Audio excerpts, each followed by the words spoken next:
Amongst my family and friends, I'm infamously famous for going on what they call Adam's Adventures. These are simple activities, maybe a hike or a mountain bike ride, maybe a boat ride. And through some reason, maybe we got caught by a flash flood or an engine breaks down, but those simple 1 or 2 hour activities turn into a full-blown survival adventure. And secretly, I actually love them. Because those adventures give you the best lessons in life. Those adventures give you the best memories. And in 2019, the ultimate adventure came along. Mayday. Mayday. Mayday. This is not a normal adventure race. Mayday. Mayday. Our biggest fear is not the other teams.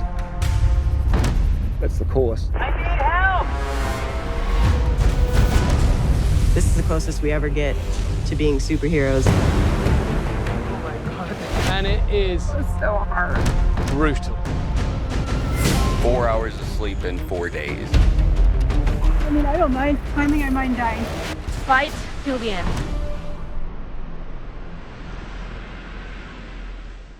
That race ended up being a TV show hosted by Bear Grylls. It was over almost 700 kilometers long, and you had 10 days to complete it. There were 66 teams from 30 different countries. Only 44 of them finished. Each team consisted of 4 team members.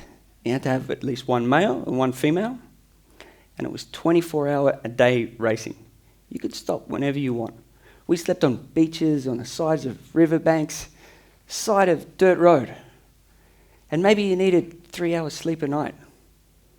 You got to realize that the lead teams, they're doing that same break in 20 minutes. So when you finally wake up and get going, they're now 3 hours ahead of you. You do it again, they're 6 hours ahead. And before you know it, they are days ahead of you. The race had 14 different disciplines, everything from hiking, biking, paddling, sailing, rappelling, you name it, it was in there. There's no electronic devices, no GPS. And secretly, I was petrified of the race. Weeks beforehand, I couldn't sleep. I was tossing and turning. I was panicking. Because nobody knows what the route is until the day they give you a map and you've got a compass and you've got to figure out where to go. And I was petrified. I was so scared of one of the race, but 2 of letting my team down.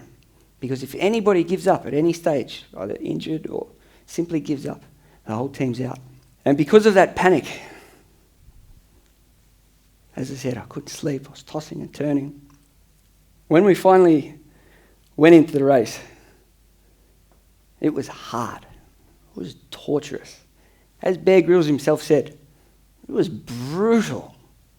And to give you a sense of how tough it was, I want you to come with me on a journey and imagine yourself in the middle of the jungle. It's 3 o'clock in the morning on day 6. We're on a mountain pass between Namosi and Naitasiri Highlands. It's been raining now for 3 days. And we're in the deepest, darkest, densest rainforest you can ever imagine.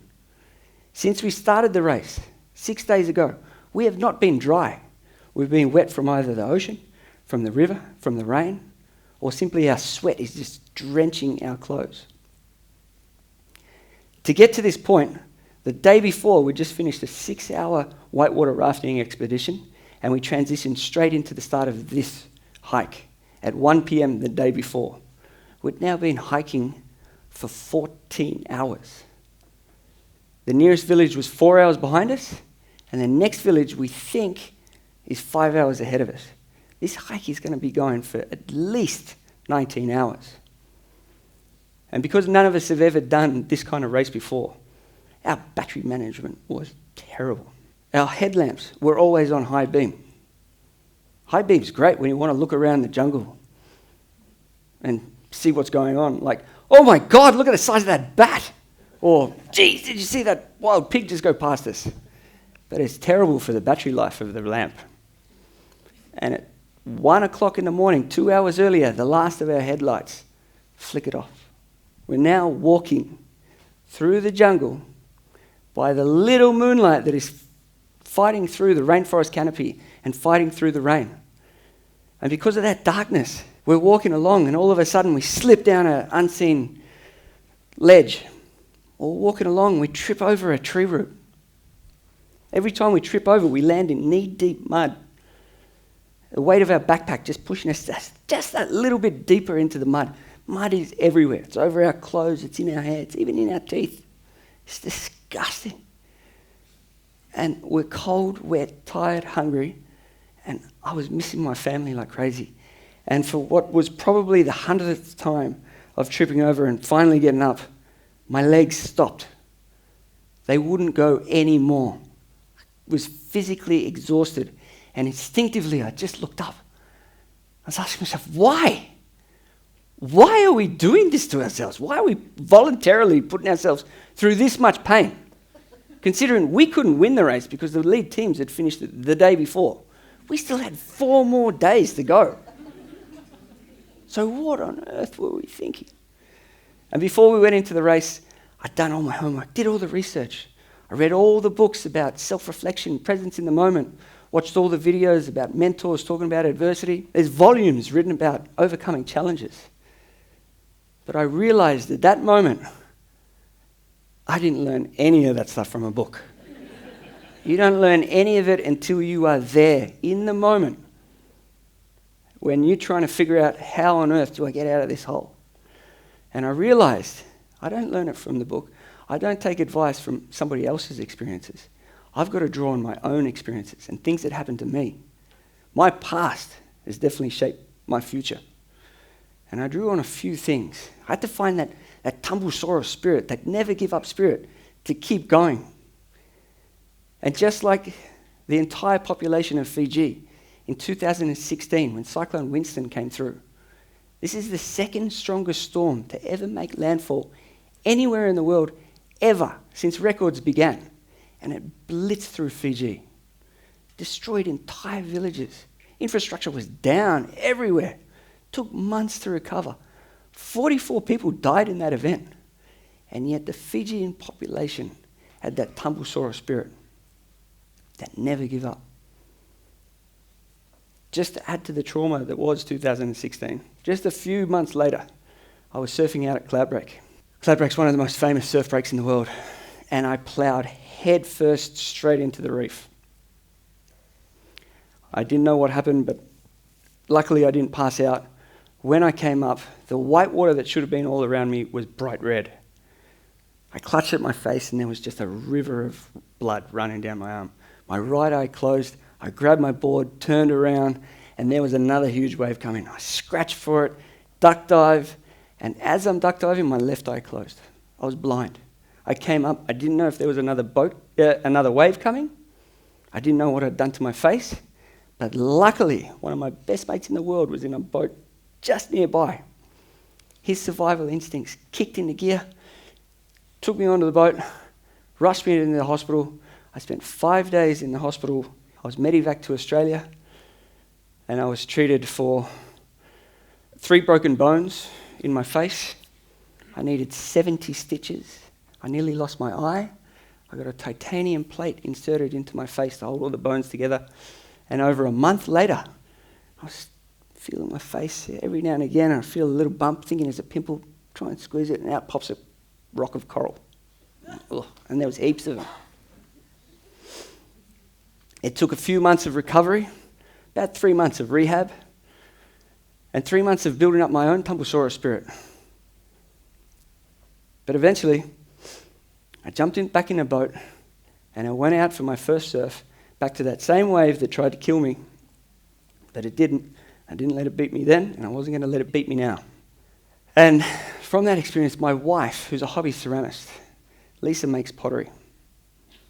She introduced me to the Japanese art form of kintsugi. And kintsugi is an ancient art form. It's been around for 2,500 years. If a piece of pottery is broken, instead of just normally sweeping it up and throwing it away, they collect the pieces and they put it back together. But instead of using porcelain to put it back together, they use gold. And kintsugi teaches that breakage and repair are part of the history of the object, not something to disguise.